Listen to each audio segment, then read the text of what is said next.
തവണ നമുക്ക് കാണുവാൻ സാധിക്കുന്ന വിശുദ്ധ ഖുർആനിന്റെ വചനമുണ്ട്. വമാ അർസൽനാക ലശാഹിദൻ വനദീറ. അല്ലാഹു സുബ്ഹാനഹു വ തആല പ്രവാചകൻ സല്ലല്ലാഹു അലൈഹി വസല്ലമയെ നിയോഗിച്ചിട്ടുള്ളത് ഒരു താക്കീതുകാരനായി, ഒരു മുന്നറിയിപ്പുകാരനായി, സമൂഹത്തിന്റെ നേരായ പാതയിലേക്കുള്ള ഒരു വഴി കാണിക്കലായിക്കൊണ്ടാണ് പ്രവാചകൻ സല്ലല്ലാഹു അലൈഹി വസല്ലമയെ നിയോഗിച്ചത്. ഈ വിശുദ്ധ ഖുർആനിന്റെ വാക്കുകളോ അതല്ലെങ്കിൽ പ്രവാചകൻ സല്ലല്ലാഹു അലൈഹി വസല്ലമയുടെ വാക്കുകളോ പലപ്പോഴും എവിടെ നിൽക്കുന്നു എന്നത് നമ്മുടെ ഉമ്മത്തിൽ, മുസ്ലിം സമൂഹത്തിന്റെ ഉമ്മത്തിൽ പലപ്പോഴും ചോദ്യം ചിഹ്നമായി നിൽക്കുന്നത് കൊണ്ടാണ് ഇന്ന് ലോകത്ത് പോലും പ്രവാചകൻ സല്ലല്ലാഹു അലൈഹി വസല്ലമയെ തെറ്റിദ്ധരിച്ചു കൊണ്ടിരിക്കുന്നത്. പ്രവാചകൻ സല്ലല്ലാഹു അലൈഹി വസല്ലം ഏതൊരു സമൂഹത്തിലേക്ക് വന്നുവോ ആ സമൂഹത്തിലുണ്ടായിരുന്ന ജീർണതകളെ പോലെ തന്നെ ഇന്ന് നമ്മുടെ സമൂഹത്തിലും മറ്റുള്ളവരുടെ ബർക്കത്തുകളും അതേപോലെ ഹക്കുകളുമെല്ലാം തേടിക്കൊണ്ടിരിക്കുമ്പോ സഹോദരന്മാരെ, പ്രവാചകൻ സല്ലല്ലാഹു അലൈഹി വസല്ലമയുടെ വരവിന്റെ ഉദ്ദേശ്യം എന്തായിരുന്നുവോ ആ ഒരു സ്ഥാനം കൃത്യമായി നമ്മുടെ സമൂഹത്തിൽ പഠിപ്പിച്ചു കൊടുക്കേണ്ടത് നമ്മുടെ മറ്റുള്ള മതസ്ഥരെയല്ല, മറിച്ച് മുസ്ലിങ്ങളായി അശ്ഹദു അല്ലാ ഇലാഹ ഇല്ലല്ലാഹ് എന്ന് ഉറക്കെയും മനസ്സുകൊണ്ടും പറഞ്ഞവർ പോലും പലപ്പോഴും പ്രവാചകൻ സല്ലല്ലാഹു അലൈഹി വസല്ലമയുടെ മഹത്വവും സ്ഥാനവും മനസ്സിലാക്കിയില്ല എന്നത് ഖേദത്തോടുകൂടി നമ്മൾ മനസ്സിലാക്കേണ്ടതാണ്. ഒന്നാമതായ സ്ഥാനം നൽകേണ്ടത് അല്ലാഹുവിനാണ് എന്നും രണ്ടാമത്തെ സ്ഥാനം നൽകേണ്ടത് മുത്ത് മുഹമ്മദ് മുസ്തഫ സല്ലല്ലാഹു അലൈഹി വസല്ലമക്കാണ് എന്നതും മൂന്നാമത്തെ സ്ഥാനം ഒരു വിശ്വാസിയുടെ ജീവിതത്തിൽ നൽകുന്നുണ്ട് എങ്കിൽ അത് സ്വന്തം മാതാവിനും നാലാമതായിട്ടാണ് എങ്കിൽ അത് പിതാവിനും നൽകണം എന്നതാണ് പ്രവാചകൻ സല്ലല്ലാഹു അലൈഹി വസല്ലമയുടെ വചനങ്ങളിലൂടെ നമുക്ക് കാണുവാൻ സാധിക്കുന്നത് എങ്കിൽ പലപ്പോഴും മാല മൗലൂദുകളിലൂടെ നമുക്ക് കാണുവാൻ സാധിക്കുന്നത് പടച്ചവനേക്കാളും വലിയവനായിക്കൊണ്ട് പ്രവാചകൻ സല്ലല്ലാഹു അലൈഹി വസല്ലമയെ പുകഴ്ത്തുമ്പോ പുകഴ്ത്തല്ല സഹോദര, പ്രവാചകന്റെ സ്ഥാനം രണ്ടാമതാണ് എന്ന് പറഞ്ഞതിന്റെ പേരിലാണ് മുജാഹിദ് പ്രസ്ഥാനത്തെ ഇന്നോളം പ്രവാചകനെ സാധാരണക്കാരനാക്കുന്നു എന്ന വാക്ക് കേൾക്കേണ്ടി വന്നത് എന്നത് ഈ ഒരു അവസരത്തിൽ ഞാനൊന്ന് സൂചിപ്പിച്ചു എന്ന് മാത്രം. എന്റെ കർത്തവ്യം സ്വാഗതം ആശംസിക്കുക എന്നുള്ളത് മാത്രമാണ്. പ്രഭാഷണം നിർവഹിക്കാൻ വേണ്ടി ഇവിടെ എത്തിയിട്ടുള്ള ശംസുദ്ദീൻ മൗലവി, അദ്ദേഹത്തെ ആദ്യമായി ഹൃദ്യമായി ഞാൻ സ്വാഗതം ചെയ്യുന്നു. ഈ പരിപാടിയുടെ അധ്യക്ഷപദം അലങ്കരിക്കുന്നത് രണ്ടത്താണി മണ്ഡലം സെക്രട്ടറിയായ തങ്ങളവറുകളാണ്. അദ്ദേഹത്തെ ഈ പരിപാടി ഏറ്റെടുക്കുന്നതിന് വേണ്ടി ക്ഷണിച്ചുകൊണ്ട് ഞാൻ ഉപസംഹരിക്കുകയാണ്. അൽഹംദുലില്ലാഹി റബ്ബിൽ ആലമീൻ. അസ്സലാമു അലൈക്കും വറഹ്മത്തുള്ളാഹി വബറകാതുഹു. അൽഹംദുലില്ലാഹി വസ്സലാത്തു വസ്സലാമു അലാ റസൂലില്ലാഹ്. ഈ പ്രഭാഷണം നടത്തുന്നതിനായി ശംസുദ്ദീൻ മൗലവിയെ ക്ഷണിക്കുന്നു.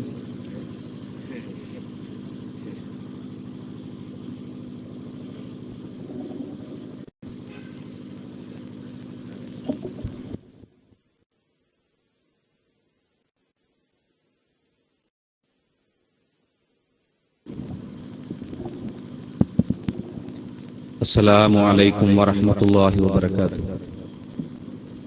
إن الحمد لله نحمده ونستعينه ونستغفره ونؤمن به ونتوكل عليه ونعوذ بالله من شرور أنفسنا ومن سيئات أعمالنا. من يهده الله فلا مضل له ومن يضلل فلا هادي له. وأشهد أن لا إله إلا الله وحده لا شريك له وأشهد أن محمدا عبده ورسوله أرسله بالهدى ودين الحق ليظهره على الدين كله ولو كره المشركون. اللهم صل على محمد وعلى آل محمد كما صليت على إبراهيم وعلى آل إبراهيم. اللهم بارك على محمد وعلى آل محمد كما باركت على إبراهيم وعلى آل إبراهيم إنك حميد مجيد. أما بعد فإن خير الكلام كلام الله وخير الهدي هدي محمد صلى الله عليه وسلم وشر الأمور محدثاتها وكل محدثة بدعة وكل بدعة ضلالة وكل ضلالة في النار. يا أيها الذين آمنوا اتقوا الله حق تقاته ولا تموتن إلا وأنتم مسلمون. أعوذ بالله من الشيطان الرجيم. ولتكن منكم أمة يدعون إلى الخير ويأمرون بالمعروف وينهون عن المنكر وأولئك هم المفلحون. رب اشرح لي صدري ويسر لي أمري واحلل عقدة من لساني يفقهوا قولي. സത്യവിശ്വാസികളെ, വിശ്വാസിനികളെ, അള്ളാഹുവിന്റെ നിയമങ്ങളും നിർദ്ദേശങ്ങളും ജീവിതത്തിന്റെ എല്ലാ മേഖലകളിലും നമ്മളാൽ കഴിയുന്ന വിധം പാലിച്ചുകൊണ്ട് ജീവിതം നന്നാക്കി തീർക്കണമേ എന്ന് ആദ്യം എന്നെയും അതുപോലെ നിങ്ങൾ ഓരോരുത്തരെയും ഉപദേശിക്കുന്നു, വസിയത്ത് ചെയ്യുന്നു. അല്ലാഹു സുബ്ഹാനഹു വ തആല നമ്മെ ഏവരെയും അനുഗ്രഹിക്കുമാറാവട്ടെ. അവന്റെ ജന്നാത്തുൽ ഫിർദൗസിൽ നമ്മെ ഏവരെയും അല്ലാഹു ഉൾപ്പെടുത്തി അനുഗ്രഹിക്കുമാറാവട്ടെ. നമ്മുടെ ഈ ഒത്തുകൂടൽ ഒരു സ്വാലിഹായ കർമ്മമായി അല്ലാഹു നമ്മിൽ നിന്നും സ്വീകരിക്കുമാറാവട്ടെ. രണ്ടത്താണി മണ്ഡലം KNM സമ്മേളനത്തിലാണ് നമ്മൾ ഒരുമിച്ച് കൂടിയിട്ടുള്ളത്. ഇവിടെ സ്വാഗത ഭാഷണത്തിൽ സൂചിപ്പിക്കപ്പെട്ടതുപോലെ നമ്മോട് സംസാരിക്കാനുള്ള പണ്ഡിതൻ നസീറുദ്ദീൻ റഹ്മാനി അല്പസമയത്തിനകം ഇവിടെ എത്തിച്ചേരും. അതിന് മുമ്പ് ആമുഖമായി ചില കാര്യങ്ങൾ സൂചിപ്പിക്കുക മാത്രമാണ് ഞാൻ ചെയ്യുന്നത്. ഈ സദസ്സിലിരിക്കുന്നവരും ദൂരെ നിന്ന് ഈ ശബ്ദം ശ്രവിക്കുന്നവരും വളരെ നല്ല മനസ്സോടുകൂടി ആദ്യാവസാനം വരെ ഇത് ശ്രദ്ധിച്ചു മനസ്സിലാക്കി തന്റെ ജീവിതത്തിൽ കൊണ്ടുവരണമെന്നാണ് എനിക്ക് ആമുഖമായി സൂചിപ്പിക്കാനുള്ളത്. കാരണം ഇത് ഒരു പരിപാടിക്ക് വേണ്ടി നടത്തുന്ന പരിപാടിയാണ്. ഇതൊരു പങ്കുവെക്കലാണ്, ഒരു എത്തിച്ചു കൊടുക്കലാണ്, ഒരു സ്നേഹോപദേശമാണ്. ആരെയും പരിഹസിക്കാൻ വേണ്ടി നടത്തുന്ന ഒരു പരിപാടിയാണ്, ആരെയെങ്കിലും കുറ്റപ്പെടുത്താൻ വേണ്ടി നടത്തുന്ന ഒരു പരിപാടിയുമല്ല. പലപ്പോഴും മുജാഹിദുകളുടെ പരിപാടി എന്ന് കേൾക്കുമ്പോഴേക്കും ആളുകളെ മനസ്സിലേക്ക് പല ധാരണകളും കടന്നുകൂടുകയാണ്. ഒക്കെ നമ്മളെ കളിയാക്കാൻ വേണ്ടി, മഹാന്മാരെ പരിഹസിക്കാൻ വേണ്ടി, അല്ലാഹുവിന്റെ റസൂൽ സല്ലല്ലാഹു അലൈഹി വസല്ലമയെ സാധാരണ മനുഷ്യനാക്കാൻ വേണ്ടി, അല്ലാഹു അല്ലാത്ത മഹാന്മാരോട് ഇടതേടുന്നത് ശിർക്കാണ് എന്ന് പറഞ്ഞ് ഞങ്ങളെ മുശ്രിക്കാക്കാൻ വേണ്ടി നടത്തുന്ന പരിപാടിയാണ് എന്ന് ചിലപ്പോ ചില ആളുകൾ തെറ്റിദ്ധരിച്ചെന്ന് വരാം. അതുകൊണ്ടാണ് ഞാൻ ആമുഖമായി പറഞ്ഞത് ഇതൊരു സ്നേഹോപദേശമാണ്. മുത്തു റസൂലുള്ളാഹി സ്വല്ലല്ലാഹു അലൈഹി വസല്ലം പറഞ്ഞു, മൻ ദല്ല അലാ ഖൈരിൻ ഫലഹു അജ്റു മിസ്ലു അജ്റി ഫാഇലിഹി. മൻ ദല്ല അലാ ഖൈരിൻ ഫലഹു അജ്റു മിസ്ലു ഫാഇലിഹി. അതായത് ആരെങ്കിലും ഒരു നല്ല കാര്യം അറിയിച്ചു കൊടുത്താൽ ആ അറിയിച്ചു കൊടുക്കപ്പെട്ട വ്യക്തി അത് പ്രവർത്തിച്ചാൽ ഏതൊരു വ്യക്തിയാണോ അത് പറഞ്ഞു കൊടുത്തത് ആ മനുഷ്യന് അയാൾ ചെയ്യുന്ന പ്രവർത്തനത്തിൽ ഒട്ടും കുറയാതെ അതിന്റെ പ്രതിഫലം ലഭിക്കും എന്ന് റസൂൽ കരീം സല്ലല്ലാഹു അലൈഹി വസല്ലം പഠിപ്പിച്ചതിന്റെ അടിസ്ഥാനത്തിലാണ് നമ്മൾ ഈ കാര്യങ്ങൾ പറയുന്നത്. അതുപോലെ തന്നെ ഖുർആൻ പറഞ്ഞു, വൽതകും മിൻകും ഉമ്മത്തുൻ യദ്ഊന ഇലൽ ഖൈരി വയഅ്മുറൂന ബിൽ മഅറൂഫ് വയൻഹൗന അനിൽ മുൻകർ വഉലൈക ഹുമുൽ മുഫ്ലിഹൂൻ. നന്മ കൽപ്പിക്കുകയും തിന്മ വിരോധിക്കുകയും ചെയ്യുന്ന ഒരു സമൂഹം നിങ്ങളിൽ നിന്ന് നിന്ന് ഉണ്ടായിരിക്കട്ടെ. വഉലൈക ഹുമുൽ മുഫ്ലിഹൂൻ, അവരാകുന്നു വിജയം പ്രാപിച്ചവർ.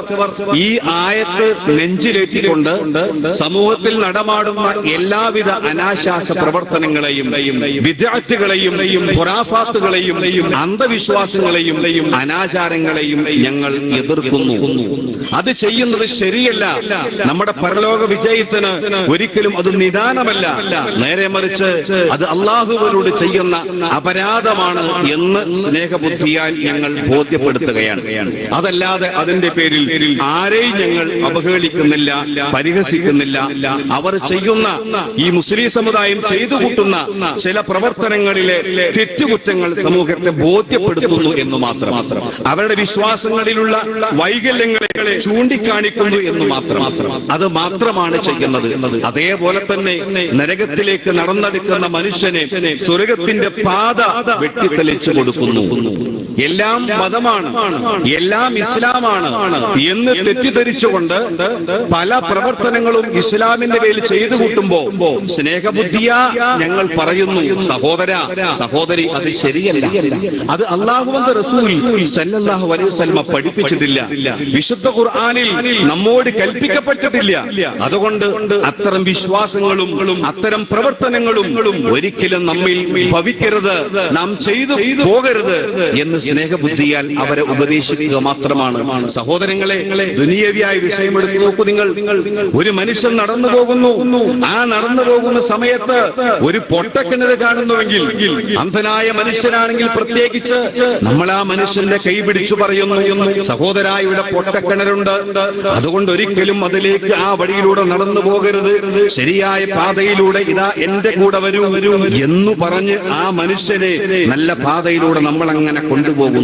ഇതുപോലെ മുസ്ലിം സമുദായത്തോട് പറയുന്നു, നിങ്ങളുടെ വിശ്വാസങ്ങളിലും നിങ്ങളുടെ ചില പ്രവർത്തനങ്ങളിലും അപചയമുണ്ട്, നിങ്ങളുടെ വിശ്വാസത്തിൽ ശിർക്ക് കലർന്നിട്ടുണ്ട്. അതുകൊണ്ട് ആ വിശ്വാസവുമായി നിങ്ങൾ ജീവിച്ചാൽ, നിങ്ങൾ അല്ലാഹുവിനെ കണ്ടുമുട്ടിയാൽ നിങ്ങൾക്ക് നരകമാണ്, എന്നെന്നും ശാശ്വതമായ നരകത്തിലേക്ക് നിങ്ങൾ പ്രവേശിക്കപ്പെടുക തന്നെ ചെയ്യും. അതുകൊണ്ട് നരകത്തിന്റെ മാർഗത്തിലൂടെ സഞ്ചരിച്ചു പോകരുത്. സ്വർഗത്തിന്റെ പാതയിലൂടെ, പ്രവാചകന്മാർ സഞ്ചരിച്ച പാതയിലൂടെ, സലഫു സ്വാലിഹീങ്ങൾ സഞ്ചരിച്ച പാതയിലൂടെ, താബികളും തബഅ താബികളും സഞ്ചരിച്ച പാതയിലൂടെ, എല്ലാ മഹാന്മാരായ മുഴുവൻ പണ്ഡിതന്മാരും സഞ്ചരിച്ച ആ ഏറ്റവും നല്ല സിറാത്തുൽ മുസ്തഖീമിലൂടെ നിങ്ങൾ സഞ്ചരിക്കണം എന്ന് സ്നേഹബുദ്ധിയാൽ നമ്മൾ അവരോട് പറയുക മാത്രമാണ് ചെയ്യുന്നത്. സഹോദരങ്ങളെ, ഇസ്ലാമിനെ സംബന്ധിച്ചിടത്തോളം മഹിതമായ ഒരു മതമാണ് ഇസ്ലാം. അള്ളാഹുവിന്റെ അടുക്കൽ സ്വീകാര്യമായ മതം ഇന്നദ്ദീന ഇൻദല്ലാഹിൽ ഇസ്ലാം. അള്ളാഹുവിന്റെ അടുക്കൽ സ്വീകാര്യമായത് ഇസ്ലാം മാത്രമാകുന്നു. ആ ഇസ്ലാം ഇന്ന് ലോകത്ത് ആവശ്യമുള്ള മതമാണ്. എവിടെ ഏത് സ്ഥലമെടുത്ത് പരിശോധിക്കുകയാണെങ്കിലും ഇസ്ലാമിന്റെ തനതായ മൂല്യങ്ങൾ മുറുകെ പിടിച്ച് ജീവിക്കുന്ന മുസൽമാനെ ഇന്ന് ലോകത്തിന് ആവശ്യമുണ്ട്. പക്ഷേ ഇസ്ലാമിനെ സംബന്ധിച്ചിടത്തോളം അതിന്റെ ചില ആളുകൾ, തൽപര കക്ഷികൾ ഇസ്ലാമിനെ വികലമായി ചിത്രീകരിച്ചു കൊണ്ടിരിക്കുന്നു. ഇസ്ലാമിനെ പുറമേ നോക്കുന്ന ഒരു മനുഷ്യനെ സംബന്ധിച്ചിടത്തോളം അവന് കാണാൻ കഴിയുന്നത് ഇസ്ലാമിൽ പല നിലക്കുള്ള ഭീകരവാദ തീവ്രവാദ പ്രവർത്തനങ്ങൾ നടക്കുന്നു എന്നാണ്. ചില താടി വെച്ച, നിസ്കാരത്തരമ്പുള്ള, തുപ്പിയും തലപ്പാവുമുള്ള പല ആളുകളും ഇസ്ലാമിന്റെ പേരിൽ ചില വൈകൃതങ്ങൾ കാട്ടിക്കൂട്ടുമ്പോ ഇവിടുത്തെ അമുസ്ലിങ്ങൾ മനസ്സിലാക്കുന്നു ഇസ്ലാം തീവ്രവാദത്തിന് പ്രോത്സാഹിപ്പിക്കുന്ന മതമാണ് എന്ന്. അവരങ്ങനെ തെറ്റിദ്ധരിച്ചതിൽ അവരെ കുറ്റപ്പെടുത്തേണ്ട കാര്യമില്ല. അന്ധന്മാർ ആനയെ കണ്ടതുപോലെയാണ് പലപ്പോഴും ഇന്ന് ഇസ്ലാമിനെ മറ്റു മുസ്ലിങ്ങൾ കാണുന്നത്. ഒരന്ധൻ ആനയുടെ കാലിൽ ചെന്ന് പിടിച്ചു, എന്നിട്ട് പറഞ്ഞു ആന എന്ന് പറഞ്ഞാൽ ഒരു തൂണ് പോലെയാണ്. മറ്റൊരു അന്ധൻ ചെന്ന് പിടിച്ചത് ചെവിന്മേലാണ്. അതൊന്നല്ല, അതൊരു മുറം പോലെയാണ്. പിന്നെ വേറെ ആള് ചെന്ന് പിടിച്ചതോ അതിന്റെ തുമ്പിക്കൈയിലാണ്. നിങ്ങൾ ഈ പറഞ്ഞത് ഒന്നുമല്ല, ആന എന്ന് പറഞ്ഞാൽ അതിന് നല്ല ഒരു നീളം, നല്ല രസമുള്ള, നല്ല ഒരു വളഞ്ഞ ഒരു പൈപ്പ് പോലെയാവുന്നു എന്ന് പറഞ്ഞ പോലെയാണ്. ഇസ്ലാമിനെ ആ ഒരു കോണിലൂടെ കാണുന്നു. ഭീകരവാദ പ്രവർത്തനങ്ങൾക്ക് ചുക്കാൻ പിടിച്ചുകൊണ്ട് ഇസ്ലാമിലെ ജിഹ്വയായ ഖുർആൻ ആയത്തുകൾ ഓതി പാവപ്പെട്ട ജനങ്ങളെ കൊന്നെടുക്കുമ്പോൾ നമുക്കറിയാം പാകിസ്ഥാനിലും അതുപോലെ തന്നെ മറ്റുള്ള ഇസ്ലാമിക രാജ്യത്തും തീവ്രവാദികൾ കാട്ടിക്കൂട്ടുന്ന അതിഭീകരമായ പ്രവർത്തനങ്ങൾ ഒരു സ്കൂളിലേക്ക് കടന്നു ചെന്നുകൊണ്ട് പാവപ്പെട്ട ഒന്നും അറിയാത്ത പിഞ്ചു പൈതങ്ങൾ പോലും തോക്കിനിരയാക്കുമ്പോ അവർക്കുണ്ട് താടി, അവർക്കുണ്ട് തലപ്പാവ്. അതൊക്കെ ഇസ്ലാമിന്റെ പേരിൽ വെച്ചു കെട്ടിയിട്ട് പലപ്പോഴും അതാണ് ഇസ്ലാം എന്ന് ജനങ്ങളെ പഠിപ്പിക്കുന്നുണ്ട്. ഖുർആനിൽ നിന്ന് അള്ളാഹുവിന്റെ ഖുർആൻ വളം നൽകുന്നു എന്നവർ പ്രഖ്യാപിക്കുന്നുണ്ട്. എന്നാൽ യഥാർത്ഥത്തിൽ എന്താണ് ഇസ്ലാം എന്ന് അവരെ പഠിപ്പിക്കേണ്ട ബാധ്യത നമുക്കുണ്ട്. നമ്മുടെ അയൽപക്കത്തുള്ളവൻ ഒരു അമുസ്ലിം ആണെങ്കിൽ ആ അമുസ്ലിമിന് എന്താണ് ഇസ്ലാം എന്ന് നമ്മൾ ഖുർആനിലൂടെ പഠിപ്പിക്കേണ്ടതുണ്ട്. ഖുർആൻ എന്താ പറഞ്ഞത്? വമൻ ഖതല നഫ്സൻ ബിഗൈരി നഫ്സിൻ ഔ ഫസാദിൻ ഫിൽ അർളി ഫകഅന്നമാ ഖതല الناس ജമീഅ വമൻ അഹ്യാഹാ ഫകഅന്നമാ അഹ്യ الناس ജമീഅ. ഏതൊരു മനുഷ്യന്റെയും മനസ്സിലേക്ക് ആഴ്ന്നിറങ്ങുന്ന വചനമാണ്. ആരെങ്കിലും ഭൂമിയിൽ കുഴപ്പമുണ്ടാക്കിയതിന്റെ ഭാഗമായിട്ടോ മറ്റൊരു വ്യക്തിയെ കൊന്നതിന്റെ പകരമായിട്ടോ ഒരു വ്യക്തിയെ വധിച്ചിട്ടുണ്ടെങ്കിൽ, അതല്ലാത്ത നിലക്കൊരു വ്യക്തിയെ വധിച്ചിട്ടുണ്ടെങ്കിൽ ഈ ലോകത്തുള്ള മുഴുവൻ മനുഷ്യരെയും വധിച്ചതിന് തുല്യമാകുന്നു. ഒരു കാരണവുമില്ലാതെ ഒരു മനുഷ്യനെ വധിക്കാൻ പാടില്ല, അവന്റെ അഭിമാനത്തിൽ ക്ഷതമേൽപ്പിക്കാൻ പാടില്ല, അവനെ ഒരിക്കലും നാട്ടിൽ നിന്ന് പുറത്താക്കാൻ പാടില്ല, മറിച്ച് കൃത്യമായ കാരണം വേണം. പക്ഷേ ഈ ആയത്ത് ഉദ്ധരിച്ചുകൊണ്ട് അല്ലാഹു പിന്നെ ഒരു മനുഷ്യനെ വധിച്ചു കഴിഞ്ഞാൽ തിരിച്ചവനെ അങ്ങോട്ട് വധിക്കാൻ ഇത് തെളിവാണ് എന്ന് പറയുന്നവരുണ്ട്. പക്ഷേ ഈ കൊല നടപ്പാക്കേണ്ടത്, പ്രതിക്രിയ നടപ്പാക്കേണ്ടത് അത് ഭരണകൂടമാണ്.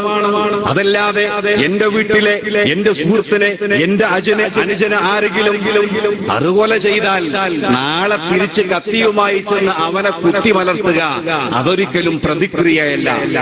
പ്രതിക്രിയ എന്നത് അത് നടപ്പിലാക്കേണ്ടത് ഇസ്ലാമിക ഭരണകൂടമാണ്. അത് കൃത്യമായ നിയമങ്ങളും വ്യവസ്ഥകളും ഉണ്ടതിന്.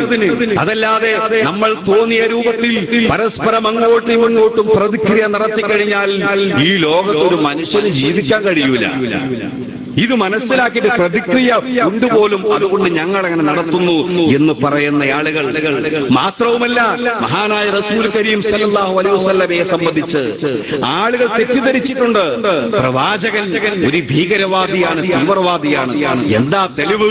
പ്രവാചകൻ മുഹമ്മദ് യുദ്ധം ചെയ്തു, ബദർ യുദ്ധം നടത്തി, ഉഹദ് യുദ്ധം നടത്തി, അതിലൊക്കെ ഒരുപാട് ആളുകളെ വെട്ടി കൊലപ്പെടുത്തിയിട്ടുണ്ട്. മാത്രമല്ല, ഖുർആനിൽ കാഫിറുമായി ബന്ധപ്പെട്ടുകൊണ്ടുള്ള ആയത്ത് പരിശോധിച്ചാൽ അതേപോലെ തന്നെ സത്യനിഷേധികളെ എവിടെ വെച്ച് കണ്ടാലും കൊല്ലണമെന്നുള്ള ആയത്തുകൾ ഖുർആനിലുണ്ടല്ലോ എന്നൊക്കെ ആ ഖുർആനെ കുറിച്ച് കൃത്യമായി മനസ്സിലാക്കാത്ത ചില ആളുകൾ പറയുമ്പോ നമ്മൾ അവനോട് പറയേണ്ടത്, സുഹൃത്തെ, ഇതൊന്നുമല്ല ഇസ്ലാം. അവരിലൂടെയല്ല നിങ്ങൾ ഇസ്ലാമിനെ മനസ്സിലാക്കേണ്ടത്. നിങ്ങൾ ഖുർആനിലേക്ക് വരണം. മഹാനായ റസൂൽ കരീം സല്ലല്ലാഹു അലൈഹി വസല്ലമ ഏതൊരു മനുഷ്യനെയും സ്നേഹിച്ചവനാണ്. അമുസ്ലിമാണെങ്കിലും മുസ്ലിമാണെങ്കിലും ക്രിസ്ത്യാനിയാണെങ്കിലും ഏത് മതത്തിൽപ്പെട്ട വ്യക്തിയാണെങ്കിലും അവനോട് ബഹുമാനത്തോടുകൂടി വർത്തിക്കണമെന്ന് പഠിപ്പിച്ച മുത്ത് ഹബീബ് റസൂലുള്ളാഹി സല്ലല്ലാഹു അലൈഹി വസല്ലമ ആ പ്രവാചകന്റെ ജീവിതം ഒന്ന് പരിശോധിച്ചാൽ നമുക്കവിടെ കാണാൻ കഴിയും. റസൂലുള്ളാഹി സ്വല്ലല്ലാഹു അലൈഹി വസല്ലം അടുക്കലേക്ക് ഒരു പക്ഷിക്കുഞ്ഞുമായിട്ട് ഒരു മനുഷ്യൻ കടന്നു വരുന്നു. അല്ലാഹുവിന്റെ റസൂലിന് സമ്മാനമായി കൊണ്ട് ആ സമയത്ത് മുത്ത് ഹബീബ് പറഞ്ഞു, മോനെ, ആ പക്ഷിക്കുഞ്ഞുങ്ങളുടെ മാതാവ് അതിനെ അന്വേഷിക്കുന്നുണ്ടാകും. അതുകൊണ്ട് ആ മാതാവിന്റെ വേദന മനസ്സിലാക്കിക്കൊണ്ട് നീ തിരിച്ചങ്ങോട്ട് കൊണ്ടുപോയി കൊടുക്ക് എന്ന് സ്നേഹത്തോടുകൂടി പറഞ്ഞ മുത്ത് ഹബീബ് റസൂലുള്ളാഹി സ്വല്ലല്ലാഹു അലൈഹി വസല്ലം. അദ്ദേഹം യുദ്ധത്തിന് പ്രഖ്യാപനം കൊടുത്തു. ഏത് യുദ്ധം നടക്കുമ്പോഴും അദ്ദേഹം പറഞ്ഞിട്ടുണ്ട്, നിങ്ങളാരും വൃദ്ധന്മാരെ കൊല്ലരുതേ, നിങ്ങൾ സ്ത്രീകളെ വധിക്കരുതേ, നിങ്ങൾ കുഞ്ഞുങ്ങളെ കൊന്നുകളയരുതേ. ഒരു യുദ്ധത്തിൽ കുഞ്ഞുങ്ങൾ വധിക്കപ്പെട്ടു എന്ന് കേട്ടപ്പോൾ അല്ലാഹുവിന്റെ റസൂൽ സല്ലല്ലാഹു അലൈഹി വസല്ലം പൊട്ടി കരഞ്ഞിട്ടുണ്ട്.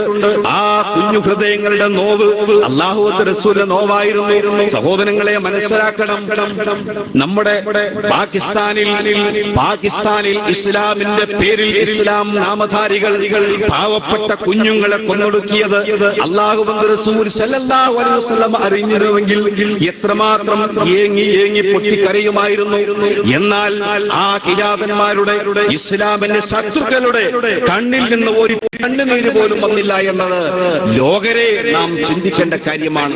ആ റസൂലിനെ സംബന്ധിച്ചാണ് തീവ്രവാദികൾ എന്ന് പലരും പറയുന്നത്. എന്തുകൊണ്ടാ?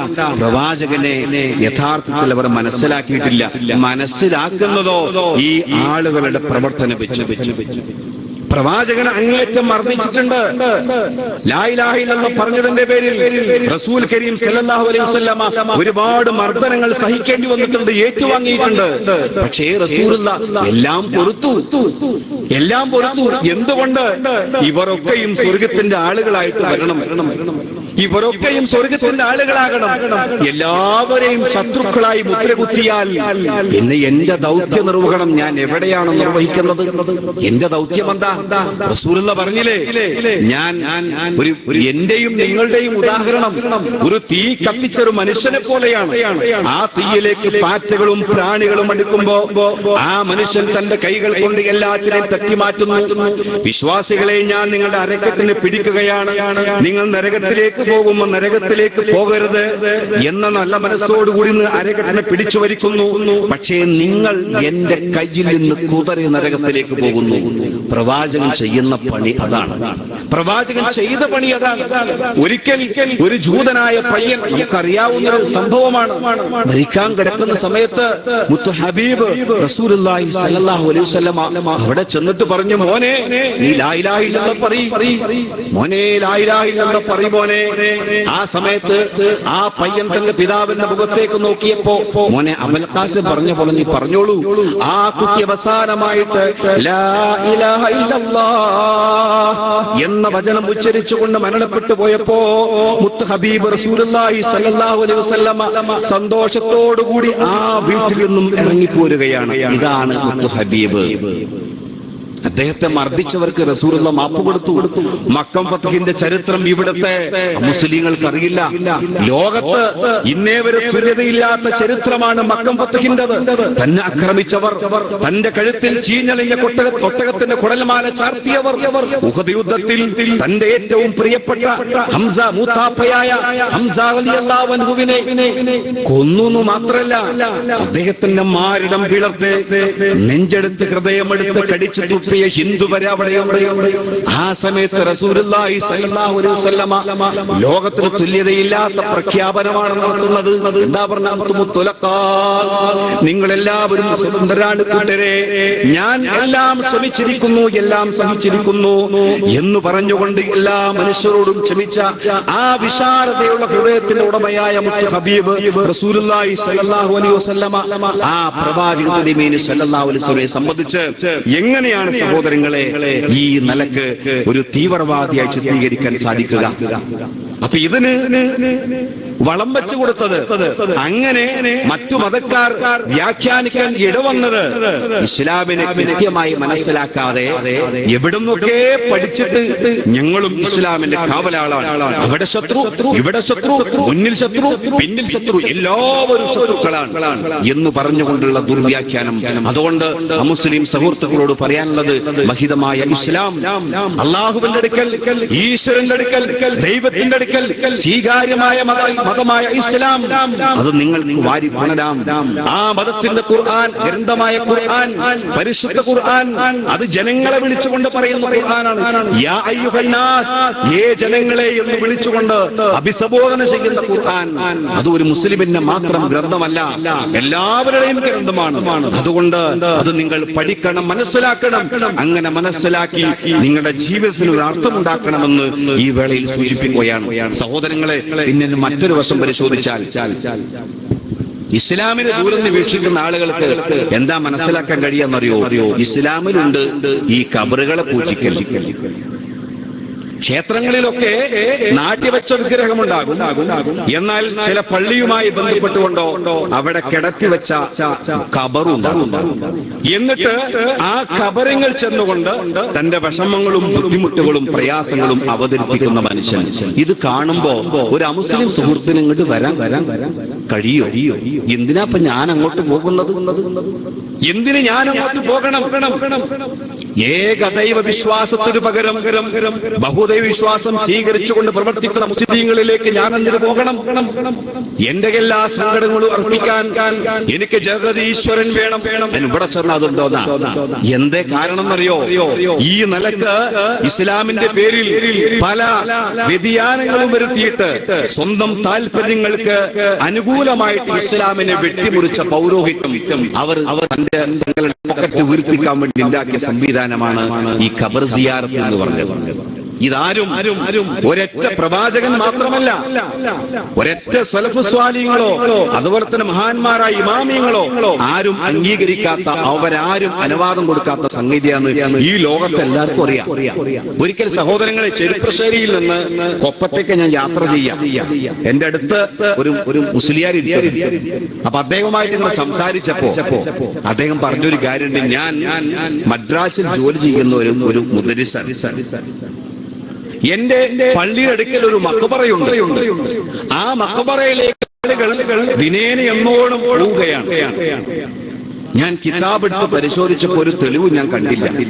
പിറ്റേ ദിവസം വെള്ളിയാഴ്ച ഖുതുബ നടത്തുമ്പോ തറപ്രസംഗത്തിൽ ഞാൻ പറഞ്ഞു, കൂട്ടരെ അരുത് ശരിയല്ല. ആരാ പറഞ്ഞറിയോ? ആരാ പറഞ്ഞേ? ആ വരുമാനം കൊണ്ട് ജീവിക്കാൻ അർഹതയുള്ള ഒരു വ്യക്തിയാ പറയുന്നത്. കൂട്ടരെ ശരിയല്ല. നമ്മുടെ വിഷമങ്ങളും ബുദ്ധിമുട്ടുകളും നമ്മൾ പറയേണ്ടത് അള്ളാഹുവിനോടാണ്. നമ്മെ പടച്ചത് റബ്ബാണ്. അതല്ലാതെ ആ മഖ്ബറയിൽ കിടക്കുന്ന ശൈഖ് ഒന്നും നമുക്ക് ചെയ്യാൻ അദ്ദേഹത്തിന് സാധ്യല്ല. അദ്ദേഹം മരണപ്പെട്ടു പോയില്ലേ എന്ന് പറഞ്ഞപ്പോ പിറ്റേ ദിവസം കമ്മിറ്റിക്കവരപ്പാടെ കൂടിയിട്ട് പറഞ്ഞു, നിങ്ങൾ എന്തോ പഴച്ചു പോയിട്ട്. അദ്ദേഹം പറഞ്ഞു, ഞാൻ പഴച്ചു പോയിട്ടില്ല, പഴച്ചത് നിങ്ങൾക്കാണ്. ഞാൻ കിതാബ് പരിശോധിച്ചപ്പോൾ ഇതിന് തെളിവ് കാണുന്നില്ല. നിങ്ങളെ ഉപദേശിക്കേണ്ട, നിങ്ങളെ ചോറ് കഴിച്ച് നിങ്ങൾക്ക് വേണ്ടി ഉപദേശം നൽകാൻ വേണ്ടി എന്റെ നാട്ടിൽ നിന്ന് ഇവിടെ വന്നത് നിങ്ങളെ പണം പോക്കറ്റടിക്കാനല്ല, നിങ്ങളെ വിശ്വാസത്തിൽ വരുന്ന വൈകല്യങ്ങൾ ചൂണ്ടിക്കാണിക്കാനാണ്. അതുകൊണ്ട് തെറ്റാണ് എന്ന് പറഞ്ഞ് ബോധ്യപ്പെടുത്തിയപ്പോ ചില ആളുകൾക്കൊക്കെ വല്ലാത്തൊരു മാറ്റം ഉണ്ടായിരുന്ന മൂപ്പര് കൊണ്ടുവന്നു. ഇവിടെ മുനമ്പത്തേക്ക് കൊണ്ടുവന്നു. മുനമ്പത്തേക്കും അതുപോലെ തന്നെ മറ്റുള്ള ഏതെല്ലാം മഖബറകളുണ്ടോ അവിടേക്കൊക്കെ കൊണ്ടുവന്നിട്ട് അവരോട് ആ കാര്യങ്ങളൊക്കെ പറഞ്ഞു കൊടുത്തു. ഇത് അല്ലാഹുവിന്റെ റസൂൽ വിലക്കിയ സംഗതിയാണ്. ഇതിന് ഇസ്ലാമിൽ തെളിവില്ല, അവരോട് പ്രാർത്ഥിച്ചിട്ട് കാര്യമില്ല എന്നവരെ പറഞ്ഞ് ബോധ്യപ്പെടുത്തി ഞാൻ അത് അനുസ്യൂതം തുടരുമെന്ന് സ്നേഹബുദ്ധിയാൽ ആ സഹോദരൻ എന്നോട് പറയേണ്ടായി. സഹോദരങ്ങളെ, പെരിന്തൽമണ്ണയിൽ നിന്ന് നമ്മൾ അങ്ങോട്ട് പോകാണ് മണ്ണാർക്കാട്ടേക്ക്. നാട്ടുകല്ല് ഭാഗത്ത് നാട്ടിവെച്ച കല്ലിനെ പൂജിക്കുന്നവരില്ലേ, ഒരു ദിവസം ചെന്നപ്പോ അവിടെ ഉണ്ട് ഒരുപാട് പണ്ഡിതന്മാർ വന്നിട്ട് കല്ലിനോട് പ്രാർത്ഥിക്കുന്നു. നഊദുബില്ലാ, കല്ലിനോട് പ്രാർത്ഥിക്കുന്നവർ ഇങ്ങനെ കേരളത്തിന്റെ ഓരോ മുക്കുമൂലയിലും ഇത് ചില സ്ഥലങ്ങളിലൊക്കെ അത് വരുമാനം കിട്ടാതെ വിഷമിച്ച് നിർത്തിയിട്ടുണ്ട്. എന്നാൽ ചിലയിടത്ത് വരുമാനം മറുഭാഗത്ത് കൂടിയപ്പോ അസൂയ മൂത്തിട്ട് ചില ഭാഗത്ത് പൊന്തിക്കുന്നുണ്ട്. ഇൻഷാ അല്ലാഹ് അതിന്റെ കാര്യങ്ങളൊക്കെ പിന്നീട് നമ്മൾ അറിയും. അടുത്ത പ്രദേശത്തുണ്ടതൊക്കെ. ഇതറിയാത്ത ഒരുപാട് സമൂഹം നമ്മുടെ മുന്നിലുണ്ട്. ഇത് പറയുമ്പോഴാണ് മുജാഹിദുകൾ ഇതാ പരിഹസിക്കുന്നു അമ്പിയാക്കന്മാരെ, ഔലിയാക്കന്മാരെ. അവരെല്ലാവരും മരണപ്പെട്ടു പോയ മഹത്തുക്കളാണ്. അവരോട് അല്ലാഹ് നേരിട്ട് പ്രാർത്ഥിക്കുകയല്ല, മറിച്ച് ഇടയാളന്മാരെ സ്വീകരിക്കുന്നു. എന്താണ് വിരോധം? പക്ഷേ ഖുർആനിൽ തെളിവുണ്ട് സഹോദര, ഹദീസിൽ തെളിവുണ്ടോ? മുത്ത് ഹബീബ് റസൂലുള്ളാഹി സ്വല്ലല്ലാഹു അലൈഹി വസല്ലമ അങ്ങനെ ഏതെങ്കിലും മരണപ്പെട്ടു പോയ അമ്പിയാക്കളോട് ഇടതേടിയതായി തെളിവ്, സ്വഹീഹായ തെളിവ് ഇന്നേ വരെ ആർക്കും ഉദ്ധരിക്കാൻ സാധിച്ചിട്ടില്ല.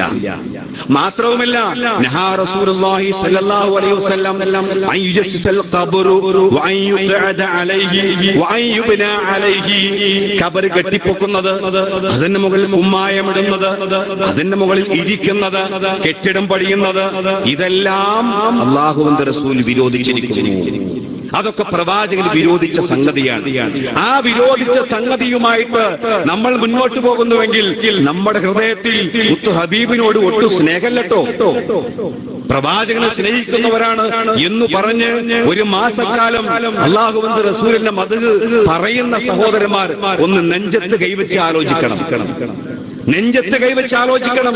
മുത്ത് ഹബീബ് പഠിപ്പിക്കാത്ത, പ്രവാചകൻ വിരോധിച്ച ഖബറാരാധന ചെയ്യുന്നുവെങ്കിൽ, ഇന്ന് ഒരു സുഹൃത്ത് എന്റെ കൂടെ ബൈക്കിൽ കയറി എങ്ങോട്ടാന്ന് ചോദിച്ചപ്പോ മൂപ്പര് പറഞ്ഞ മമ്പുറത്തേക്കാണ്. എന്തേന്ന് ചോദിച്ചപ്പോ മൂപ്പര് പിന്നെ മരം വെട്ടുമ്പോ മരത്തുമെന്ന് വീണിട്ട് എല്ലാ ഹോസ്പിറ്റലുകളിൽ പോയി. അവിടുന്ന് ഒന്നും മാറിയില്ല. അവസാനം ഒരു യൂനാനി ഡോക്ടറെ സമീപിച്ചു. ആ യൂനാനി ഡോക്ടർ അദ്ദേഹത്തിന് നടക്കാനുള്ള ആഫിയത്ത് നൽകി എന്ന് പറഞ്ഞ മരുന്ന് കൊടുത്തു. അപ്പൊ അദ്ദേഹം പറഞ്ഞത്ര മമ്പറത്തേക്ക് എല്ലാ ദിവസവും വന്നോണ്ടിട്ടോ. എന്താ സാധു വളരെ വിഷമിച്ചിട്ടാ വണ്ടിക്ക് ഞാൻ പറഞ്ഞു കൊടുത്തു, സഹോദര, നമ്മുടെ വിഷമങ്ങൾ അറിയുന്ന റബ്ബുണ്ട്.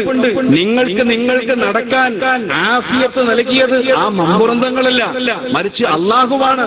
അതുകൊണ്ട് നിങ്ങൾ അള്ളാനോടാ തേടേണ്ടത് കേട്ടോ. പക്ഷേ നിസ്സഹായനായ മറ്റുള്ളവർ എന്ത് പറയുമ്പോഴും അത് അണ്ണാക്ക് തൊടാതെ വിടുങ്ങുന്ന ആ സാധുവായ മനുഷ്യൻ പറഞ്ഞു, അങ്ങനെ തന്നെയാണ്, പക്ഷേ എന്നാലും എനിക്ക് അവിടെ പോണം എന്ന കാരണം അദ്ദേഹത്തിന്റെ മനസ്സിൽ നിന്ന് ആ ജാറം ഇതുവരെ പിഴുതു മാറ്റാൻ സാധിച്ചിട്ടില്ല എന്ന് മാത്രമല്ല, പടച്ചോന്റെ ഹിദായത്ത് ലഭിച്ചിട്ടില്ല എന്ന്. അപ്പൊ ഇത്തരത്തിലുള്ള ഒരുപാട് ആളുകൾ സമൂഹത്തിലുണ്ട്. ഖബർ സിയാറത്ത് അത് പറഞ്ഞാൽ നിങ്ങളൊക്കെ ഖബർ സിയാറത്ത് എതിർക്കുന്നവരാണ്, ഖബർ സിയാറത്ത് എതിർക്കുന്നവരാണ്. പക്ഷേ സഹോദര, ഖബർ സിയാറത്ത് എന്തിനാ റസൂൽ അനുവദനീയമാക്കിയത്?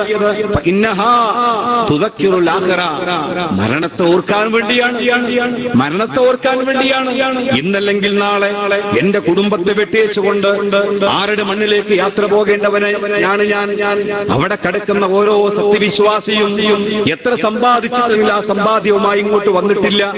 അവരെല്ലാവരും മരണപ്പെട്ട് ഖബറിലേക്ക് പോയത് 3 കണ്ടം തുണി കൊണ്ട് മാത്രമാണ്.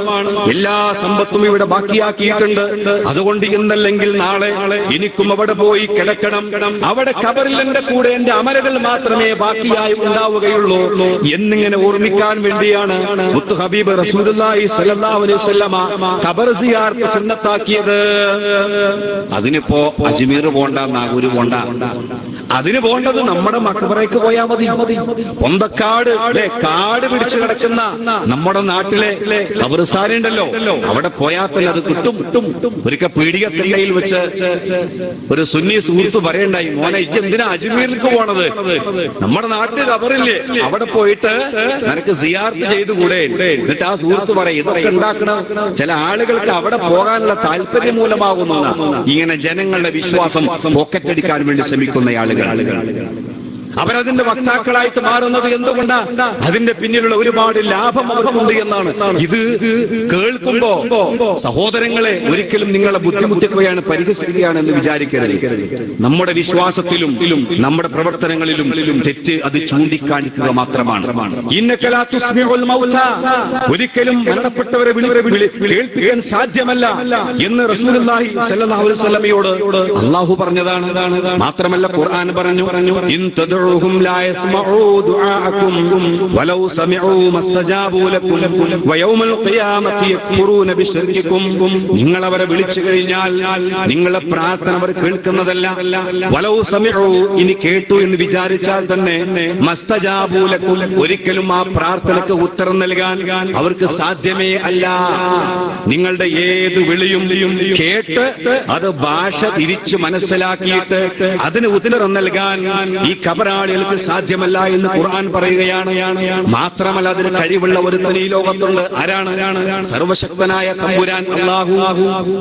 ആ അല്ലാഹു പറയുന്നു, വഇദാ സഅലക ഇബാദി അന്നി ഫഇന്നി ഖരീബ് ഉജീബു ദഅവത്തദ് ദാഇ ഇദാ ദഅൻ. എന്റെ അടിമകൾ എന്നെ സംബന്ധിച്ച് ചോദിക്കുമ്പോൾ പ്രവാചകരെ പറയൂ, ഞാൻ അവരെ സമീപസ്ഥനാണ്, അവരെ ജീവനാടിയേക്കാൾ അടുത്താണ് ഞാൻ, ചെരിപ്പിന്റെ വാറിനേക്കാൾ നിങ്ങളെക്കാൾ ഞാൻ അടുത്താണ് എന്നൊക്കെ പല ഭാഗത്തും പറഞ്ഞിട്ടുണ്ട്.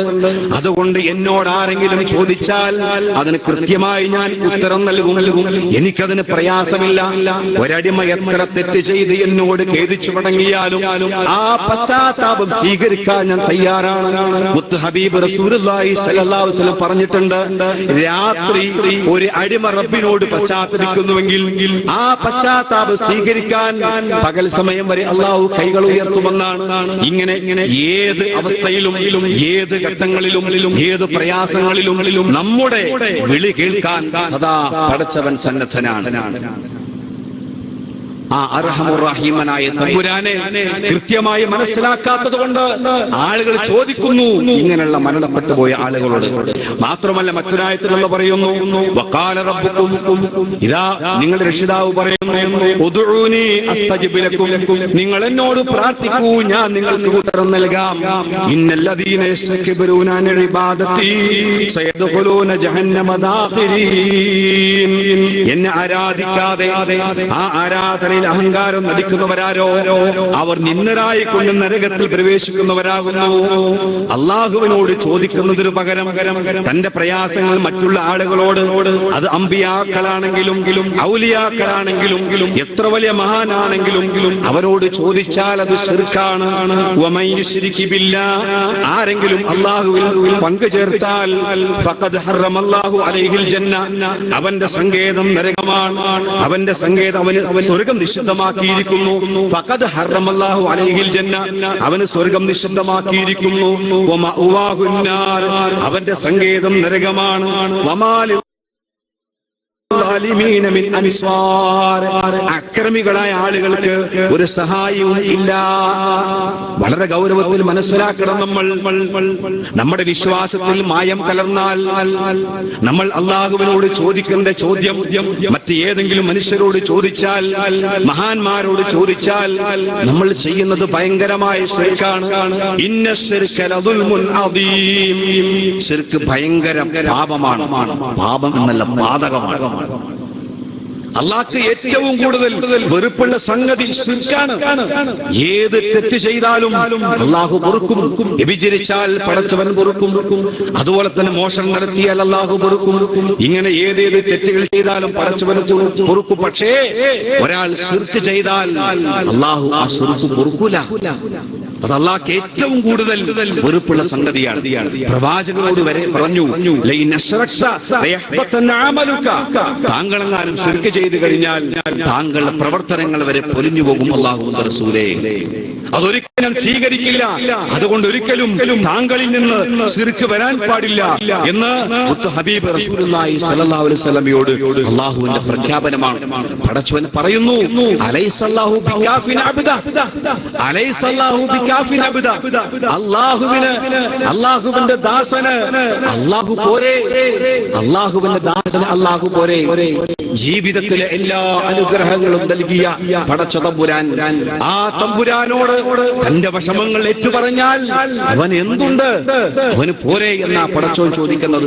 മാത്രവുമില്ല, നമ്മൾ ഏത് ദുഃഖത്തിൽ അകപ്പെട്ടാലും ഏത് പ്രയാസങ്ങളിൽ അകപ്പെട്ടാലും വിജനമായ സ്ഥലത്താണെങ്കിലും അതല്ല ആഴക്കടലിലാണെങ്കിലും നമ്മുടെ വിളി കേട്ടുകൊണ്ട് ഉത്തരം നൽകാൻ അള്ളാഹ്ക്ക് മാത്രമേ സാധിക്കുള്ളൂ.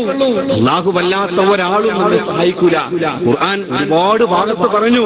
ഇതാ സൂറത്തു നഹലിലെ 62-ാമത്തെ ആയത്ത്, അമ്മൻ യുജീബുൽ മുദ്റ ഇദാ ദഅാഹു വയക്ഷിഫു സ്സൂഅ വയജഅലുകും ഖുലഫാഅൽ അർളി അഇലാഹും മഅല്ലാഹ് ഖലീലൻ മാ തദക്കറൂൻ. അമ്മൻ യുജീബുൽ മുദ്റ ഇദാ ദഅാഹു, കഷ്ടപ്പെട്ടവന് വിളിച്ചു പ്രാർത്ഥിച്ചു കഴിഞ്ഞാൽ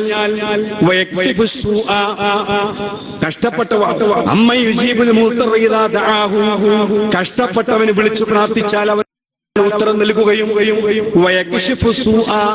വിഷമങ്ങൾ നീക്കിക്കൊടുക്കുകയും നിങ്ങളെ ഭൂമിയിൽ പ്രതിനിധികളാക്കുകയും ചെയ്തവനാണോ? അതല്ല അല്ലാഹുവോടൊപ്പം മറ്റു വല്ല ദൈവങ്ങളുമുണ്ടോ? ഖലീലമ്മാ തദക്കറൂൻ, കുറച്ചു മാത്രമേ നിങ്ങൾ. എന്താ പറഞ്ഞത്? പ്രയാസങ്ങൾ ഉണ്ടാകുമ്പോ വിളിച്ചു പ്രാർത്ഥിക്കുമ്പോ രക്ഷപ്പെടുത്തുന്ന റബ്ബ്, എന്ത് അസുഖമുണ്ടെങ്കിലും ആ അസുഖങ്ങൾക്ക് അള്ളാഹുവിനോട് ശിഫക്ക് വേണ്ടി ചോദിച്ചാൽ അത് ശിഫയാക്കുന്ന റബ്ബ്, ഈ ഭൂമിയിൽ ഖലീഫയാക്കിയ റബ്ബ്, ഇതല്ലാതെ മറ്റൊരു ദൈവം നിങ്ങൾക്കുണ്ടോ? നിങ്ങൾ സമുദ്രത്തിൽ അകപ്പെടുമ്പോ, നിങ്ങൾ ഏതെങ്കിലും പ്രയാസങ്ങളിൽ അകപ്പെടുമ്പോ, ആ പ്രയാസത്തിൽ നിന്ന് കരകയറ്റാൻ അല്ലാഹുവല്ലാതെ മറ്റൊരു ഇലാഹുണ്ടോ എന്ന് അല്ലാഹ് ചോദിക്കുന്നത്. ഖലീലൻ മാ തദക്കറൂൻ, എന്നാൽ കുറച്ച് ആളുകൾ മാത്രമേ അതിനെ സംബന്ധിച്ച് കുറച്ചു മാത്രമേ ആലോചിക്കുന്നുള്ളൂ. കൃത്യമായി മനസ്സിലാക്കുവാനും പഠിക്കുവാനും തയ്യാറാകുന്നില്ല. മറിച്ച് ആളുകൾ അന്ധമായി അനുകരിച്ചുകൊണ്ട് ഏതെങ്കിലും പണ്ഡിതൻ എന്തെങ്കിലും പറയുമ്പോഴേക്കും അത് അണ്ണാക്ക് തൊടാതെ വിഴുങ്ങുന്ന സ്വഭാവം ആളുകൾക്കുണ്ട്. അതുകൊണ്ട് സഹോദരങ്ങളെ, നമ്മൾ ആരെയും അന്ധമായി തഖ്ലീദ് ചെയ്യേണ്ടവരല്ല, നമ്മൾ ആരെയും അന്ധമായി അനുകരിക്കേണ്ടവരല്ല. നമ്മൾ അള്ളാഹുവിന്റെ കിതാബും പ്രവാചകന്റെ ചര്യയും അനുധാവനം ചെയ്തുകൊണ്ട് അങ്ങനെ ജീവിക്കേണ്ട ആളുകളാണ്. നമുക്ക് എന്ത് വിഷമങ്ങൾ ഉണ്ടെങ്കിലും നമ്മൾ അള്ളാഹിനോട് പറയേണ്ടത്. എല്ലാ പ്രവാചകന്മാരും പ്രാർത്ഥിച്ചത് അള്ളാഹുവിനോടാണ്.